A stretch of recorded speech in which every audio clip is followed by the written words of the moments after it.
So when you're talking about fitting into the UK system, so if there's someone out there, who's an architect or an architectural designer, any of those, what would be your advice if they are looking to get a job in the UK? Very first advice is the knowledge you have, the experience you have in Nigeria is not a wasted experience. So it all depends on, how you can communicate and rebrand that experience to show that you are competent enough in the system. And one of the ways to do that is, to have a well-crafted portfolio. As an architect, you should have a portfolio that communicates your design process, how you go throughout your design, and to show a project you've worked on in the past. Hello everyone, welcome back to Immigrant Voices and Victories Season 3. And today we've got a powerful guest with us. I met him years back when we came to do our masters. He was the Vice President of Nigerian Society in University of Nottingham, and really go way back. And I'm so excited to host Kadri today on here on Immigrant Voices and Victories. He's one of those that came to the UK and just knew what he wanted, went back to Africa, Nigeria, his own country to be precise, and then came back again in a big way. If you're new here, check out all our series on Immigrant Voices and Victories, and there's definitely someone's story that you can connect to. So welcome, Abdul Kadri. Thank you. Oh, thank you, Dr. Yemise. It's my pleasure to be here. I'm really honored to be on your program. I've known Dr. Yemise for quite a while now. It's close to a decade, if I'm not mistaken. So it's really my pleasure, and I'm so honored to be on the space to share one or two things. Oh, let's know more about you. I know I've touched a little bit, but yes, let's know who you are and what you've been up to, really. As I've been introduced, my name is Abdul Adesoji Ademakinwa. I'm a digital engineer, and over the years, I've transitioned from different career, trained architect. I practiced architecture for quite a while, and I'm currently working in digital engineering space in construction. Over the years, I've worked on several projects. I've worked on several infrastructural projects, building projects, and I have experience in designing, in coordinating, in technical detailing. And aside from that, my activity cut across other sectors as well. I love impacting knowledge. I love sharing knowledge. So I have a very small mentor group that I mentor a new generation of architects, a generation of building construction specialists. And aside from that, I'm a very family man. I admire spending my time with family, and I enjoy traveling. I think one of the good things I do to relax and wind up is to travel.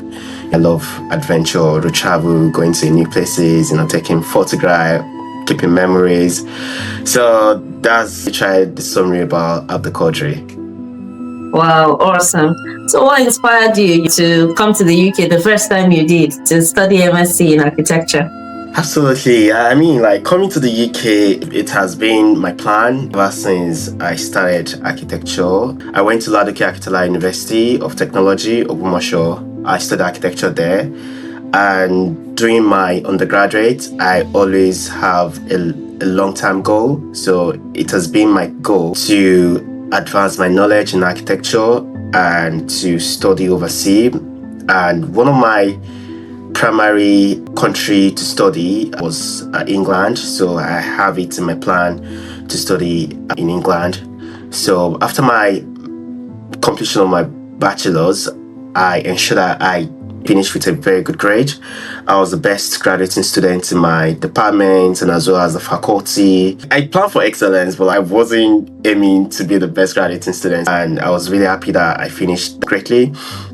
So during the completion of my program at Ladoke Akitola University, I started checking for universities in the UK that offers architecture, not just generic architecture, a very specific niche in architecture, which was in environmental design, which is popularly known as sustainable design now.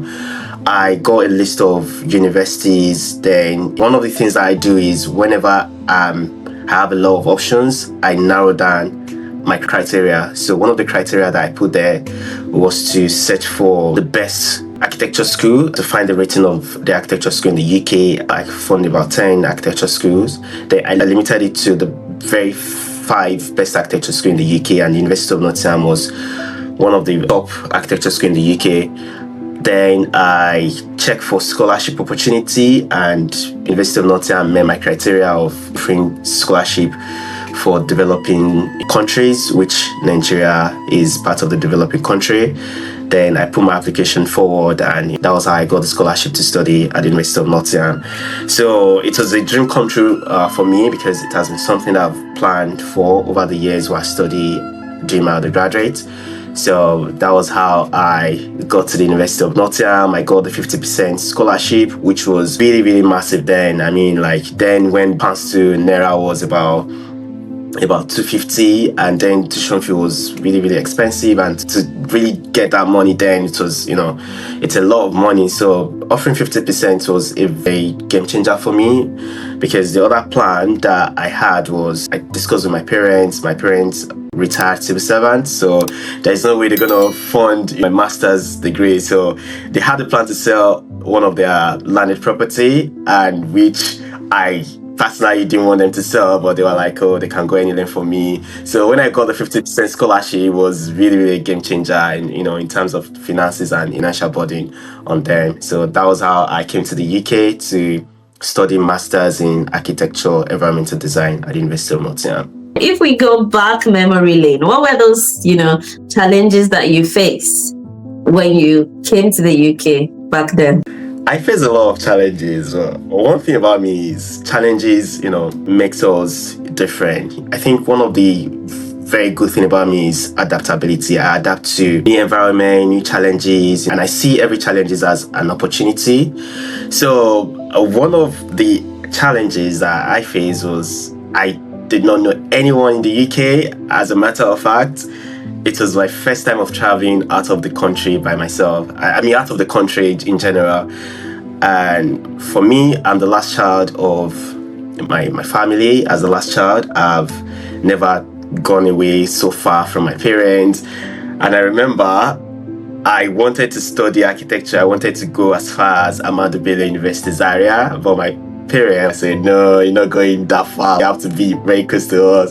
So that was one of the reasons I ended up, studying at Ladoke Akitola University, which is very close to where my parents stays. My parents live in Ocean State, Osogbo, and Ladoke is in Ogumosho, which is about 40-minute, 1-hour drive. So now moving away to about 6,000, 7,000 miles away from home, like it was a really different experience for me. Like I got to the UK, got on the coach back to Nottingham, then that reality hits that I'm literally alone, in this country.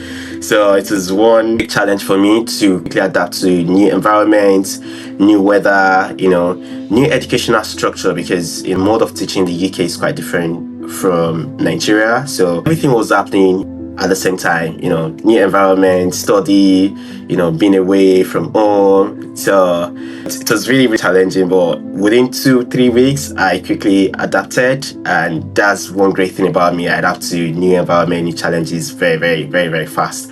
So the other challenge in weather, is quite unpredictable. Sometimes, you see sun outside, you be like, yeah, summer is there. And you'd be like, oh, let me wear summer wear. By the time you step out, the wind hits you, the cold hits you. You'd be like, oh my God, I underestimated this weather.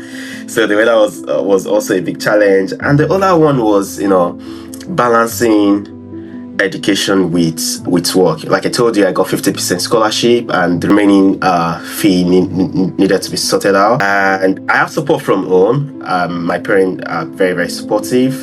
I have support from home, but in the economic situation in Nigeria, the exchange rate changed. I remember I came to the UK in September. By January, that I wanted to pay tuition fee, the remaining balance, the exchange rate in Nigeria has increased. So that really, affected the whole plan. So I had to, re-strategize. So it was quite a bit of challenge, studying architecture and still, finding something to do to support yourself.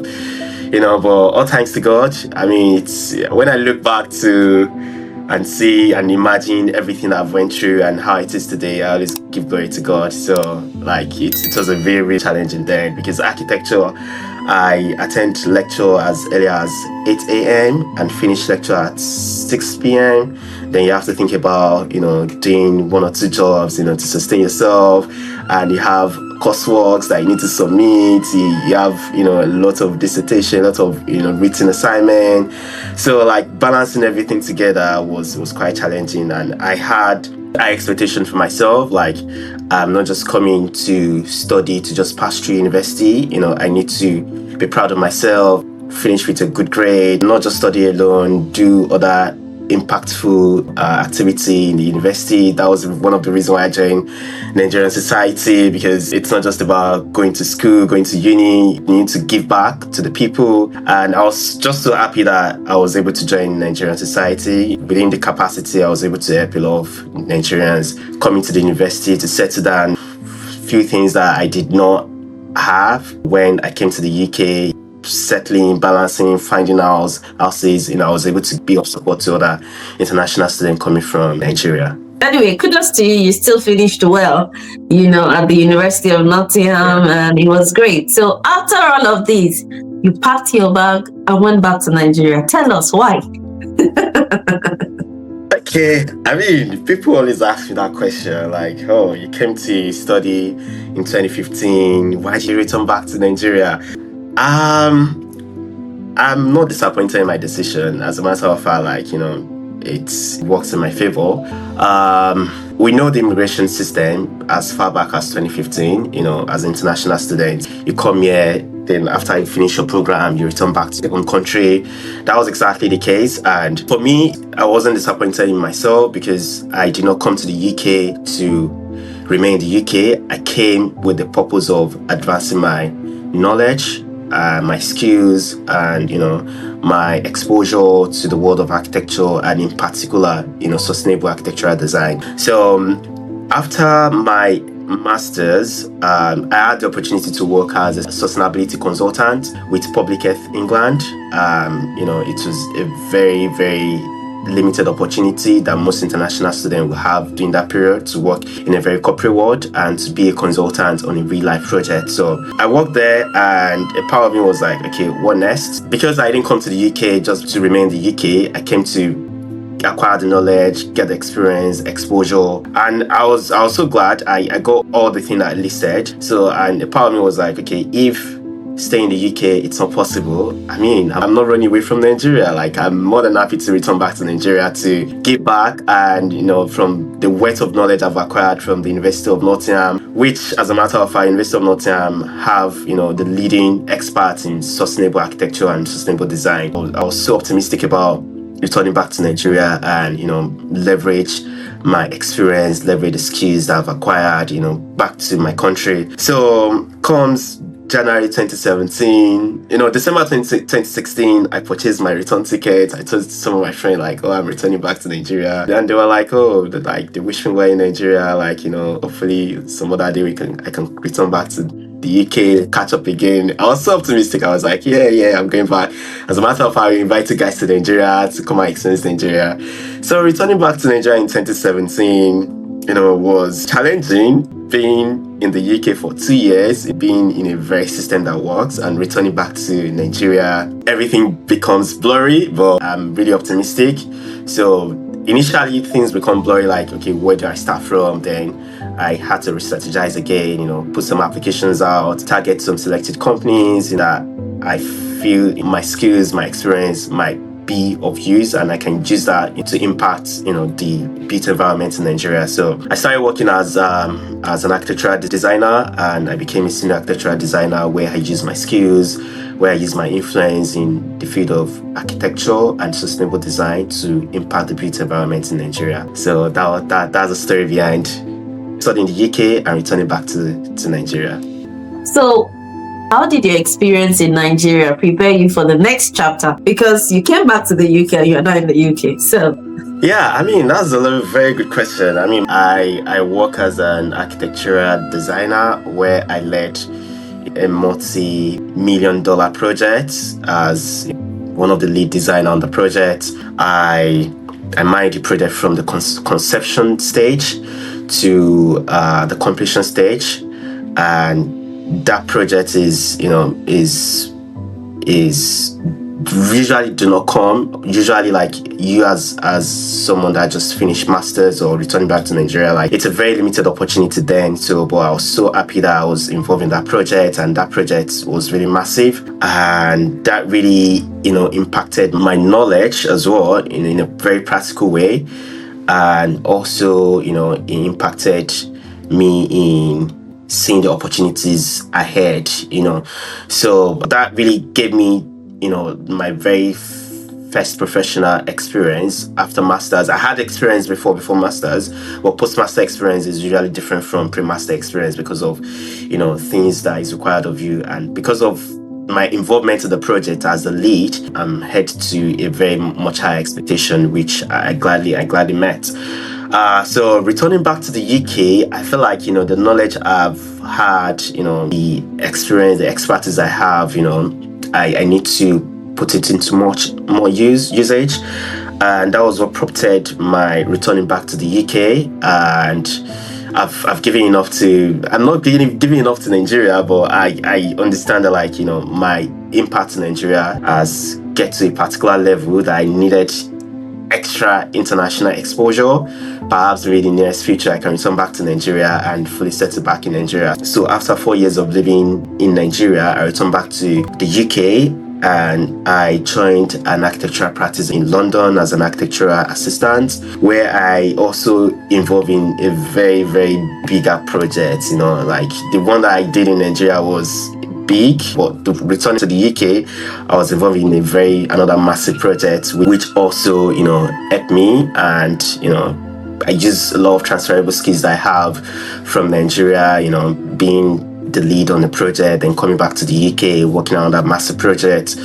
That was how I reintegrated back into the system in the UK. So that's my story about returning back to the UK in 2021.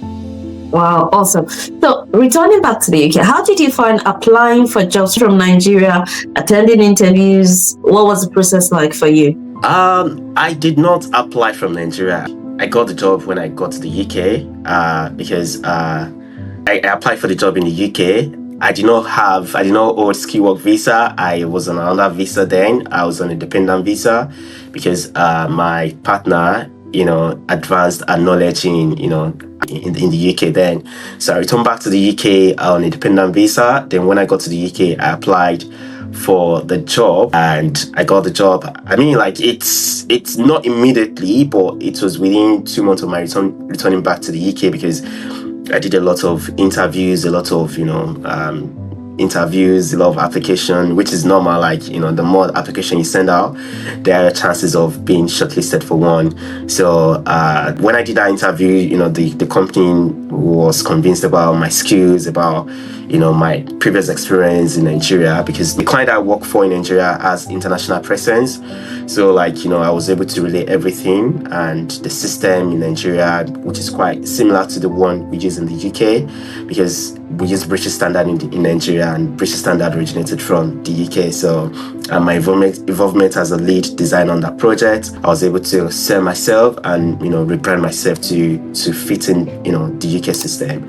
So that was how I penetrated back into the system, and I was offered an employment there. I worked there for about a few months, then I got another job, which is what I'm currently working on now.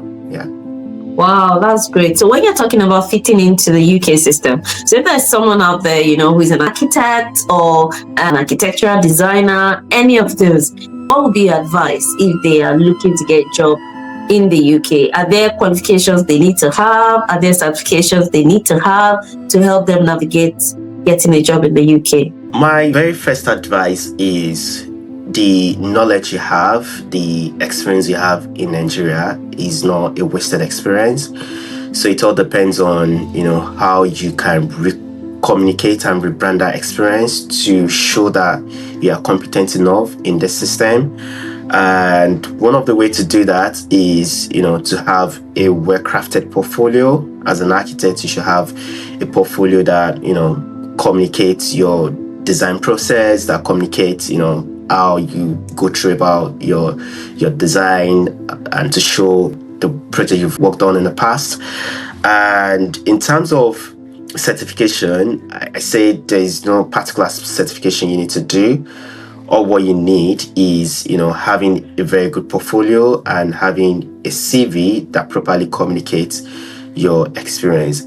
And I know one of the challenges that international trained architects usually have in the UK is because they are not really exposed, or they don't really understand the building regulation in the UK. So what you can do is familiarize yourself with building regulation in the UK. Its information is easily accessible on gov.uk. You see different regulation there, and you understand how it's something you might have used in Nigeria, but you don't know that existed. But if you go through the building regulation and you're being called for an interview and they ask you anything about building regulation, you'll be able to relate it to something you've done in the past. Like I said, we in Nigeria, we use British standard, and British standard is something that is being used in the UK as well. It originated from the UK, so it's all about relating what you have done to fit into the system in the UK. So if you did a design in Nigeria, explain how you develop that design, and in conjunction in a term that they can easily understand in the UK. So you're not using the term that it's very popular in Nigeria. You use the terminology that they do use in the UK, talking about reverse stages of work. So by the time you're talking about everything you've done in Nigeria, in that terminology, in that lingua, they'll be able to understand that you have understanding of the system here. And like I said, the more the application you send out, the higher your chances. And another tip is, don't apply for a role of an architect, because in the UK, if you are not a chartered architect, you are not entitled to get that role. And it's also quite competitive, aside from the legislative part of it, because the title of an architect is a protective title in the UK. So if you're applying for a role of an architect and you're not a British architect, even though you're a Nigerian architect, you will not be able to get that job by the time they realize, you are not a chartered architect in the UK. So that's another key thing to watch out for. So the fact that you're an architect in the UK or internationally doesn't mean you can get a direct architect title role. Alternatively, what you can be looking for is, if you notice where I'm discussing about my transitioning back to the UK, I started as an architectural assistant. I didn't start as an architect, even though I could have joined as an architect, but I started as an architectural assistant because that is how you climb the ladder again. From architectural assistant, you can now sit for your part 3. But then you'll be able to get that title of an architect. So the title, the job role you can be applying for the architectural assistant, architectural designer is one of a technician, architectural technologist. You're applying for this just to get into the system, and as time goes on, you'll be able to get yourself back into getting the title of an architect. But in general, there are some roles that they still do the same responsibility as an architect. It's just a title difference. So I would advise you not to focus on position of an architect, rather focus on position of other aligned titles like architectural technician, architectural assistant, designer, Revit, technologist. And talking about skills, and I think one of the key software that is being used in architectural world there is Revit. So if you know how to use Revit properly, you can get certification in Revit. Yeah, that could be a certification you can add to your portfolio or to your CV. If you get a certification in Revit, it certifies your usage of Revit on a professional level. So if an architectural practice or architectural company in the UK is looking for someone that uses Revit and you have a certification in Revit, that puts you on a upper edge and upper advantage. So those are my recommendation and advice to anyone coming from Nigeria or any other international country to practice in the UK. Wow, this is really, really enlightening. I've never known about this, and to think that architects too have to write exams. I really don't know who doesn't have to write exam in this. I think you mentioned something about mentoring the next generation.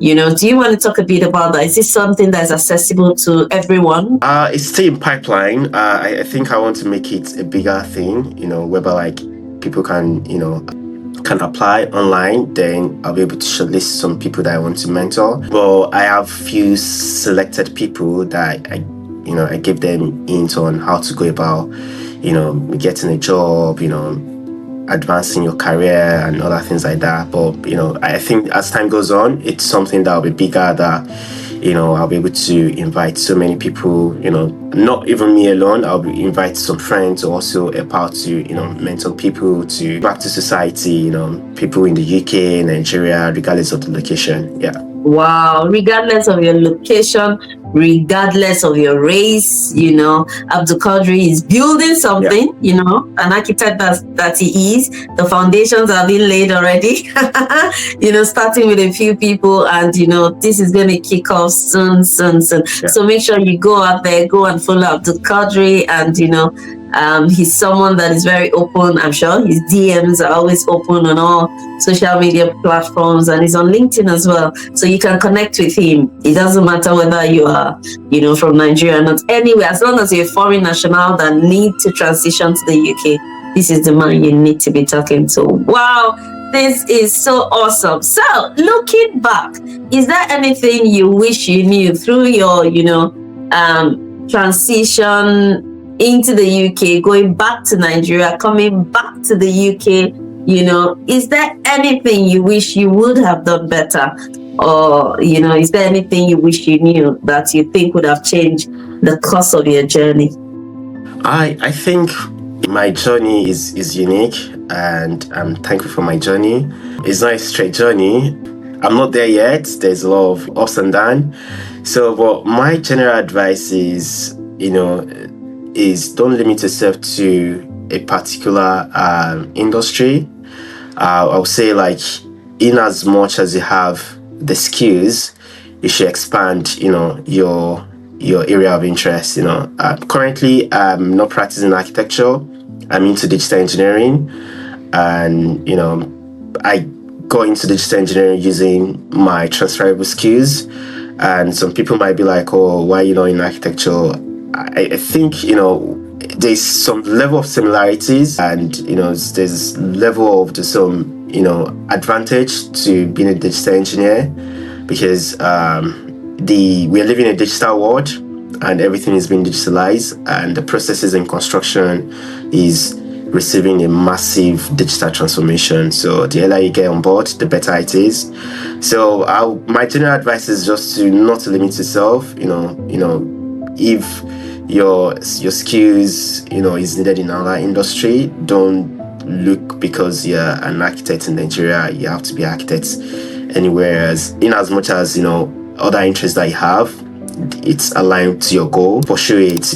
Don't limit yourself to, I studied this, I studied that, because I studied architecture and environmental design, and looking back now, I realized the level of similarities in what I'm doing now. But then our mind was conditioned to, because it's architecture, you have to be an architect. So I'll just say, think beyond what you see, and think, looking into the skills that you have that is needed in another industry that will also bring the same achievement, the same passion, the same reward. Yeah, reward is the perfect word, the same reward. So just look into that. Don't limit yourself to what you know alone. Expand your horizon. So that would be my advice to anyone that is currently looking forward to begin his or her own career journey. I read a lot of articles about people changing their career before 40s, and things don't just happen. As time goes on, you learn, and you tend to evolve into what is demanding. So I'll just say, expand your horizon. No knowledge is not lost. Any skill that you have that it's transferable to any industry, go for it. Wow, learn skills that you that can go into any industry. Expand your horizon and just go for it. Go for it. That is the word from Abdul. This has been a wonderful interview, and I'm so excited that we got to sit down, to have this interview. This is one question, which is your last question, that we ask everyone that comes here on Immigrant Voices and Victories. What is your advice for immigrants in the UK? What is your advice for foreign nationals in the UK? Right. That's a very, very good question, and I think a lot of people will have learned a lot from the previous videos, since it says is a unique question that you ask all your guests. I mean, my response to that is, we as an immigrant, like, we are so overwhelmed with so many things. If you're a student, you're overwhelmed with studying. If you come on a skill work visa, you're overwhelmed with work. So I would just say, like, particularly for student, because I started as a student. So particularly for student, I think, coming to the UK or going to another country to study is not just about study. It goes beyond study. Going for a master is not just about going to uni. Like, try to maximize the time doing while studying. Maximize the time. And how can you maximize the time? Maximizing your time doesn't mean you don't attend lectures. You go for lectures. You go for seminars, you go for conferences, you go for networking events. Don't just go for lectures from university back to your house. No, like, you're not maximizing your time that way. Maximize the time. Take that opportunity to expand your network. To meet new people that are different from the kind of people in your networking circle. Like, it's a very unique time for you to explore in a professional way. Explore to understand what is going on around you. Like I said, we're overwhelmed with so many things. Studying, you work to 20 hours to sustain yourself, but don't let that limit you to maximize your time. Join communities. Join University of Nottingham, Nigerian society. Join communities around you. It might be Nigerian society community in your uni. It might be photography community. It might be anything that interests you. Beyond just study, work. Join something. By the time you join, you're expanding your social network, and you're networking, and you are acquiring some skills that you cannot acquire during four corner of the lecture room. I remember, like, my time at University of Nottingham, I was the vice president of the University of Nottingham, that Dr. Yemisi was the all-level general secretary. I mean, it wasn't that I have a lot of time. I didn't have a lot of time then. I was studying architecture. I have coursework every day that I needed at least like 4 to 6 hours to cover, and I still dedicated my time to joining community. Why did I do that? I did it because I realized there are some things you cannot get from the four corners of the lecture room. Communication, interpersonal relationship, collaboration, multitasking, time management. Because immediately you're doing all these, you be able to know how to manage your time, and that really helped me. And when I was in undergraduate as well, I was the president of Architectural Student Association. Why did I do that? I knew that, like, I needed extra. That extra, it's something that will be part of you for the rest of your life. And that didn't stop me from finishing as the best graduating student in my undergrad. That didn't stop me from finishing as with distinction from University of Nottingham. That didn't stop me from representing the United Kingdom in international competitions. So it's not a limitation. It also makes you to be in control of yourself, be in control of your time, be in control of everything that is happening around you. So don't limit yourself, maximize your time, join communities, join networking events, maximize your time in the university. And if you're on a work visa, join professional, communities, travel. Don't just go to work, come back home, travel, go to a new place, find something that interests you. Those are my general advice. And, I'm so sure, like, it's going to be helpful to someone there, that might just starting his or her own, steps in the UK. So, yeah. And don't forget to remember God. It's quite easy to get distracted in the UK, in as much as, you are exploring, you're having great time, the connection to God is quite important as well. Wow. I love it when you finish with God, because that's the ultimate, man. It is the ultimate. Thank you so much. Maximize your time, expand your network, join communities, travel. There's lots of places to visit in the UK. You don't have to go outside the UK. Get a coach card, get a train card, go around. Stop doing shift. As a foreign national, it's so easy for us to get carried away with what. I'm talking to myself right now, and I love it when you said it just makes you to be in control of yourself. That's just the word for me in this interview.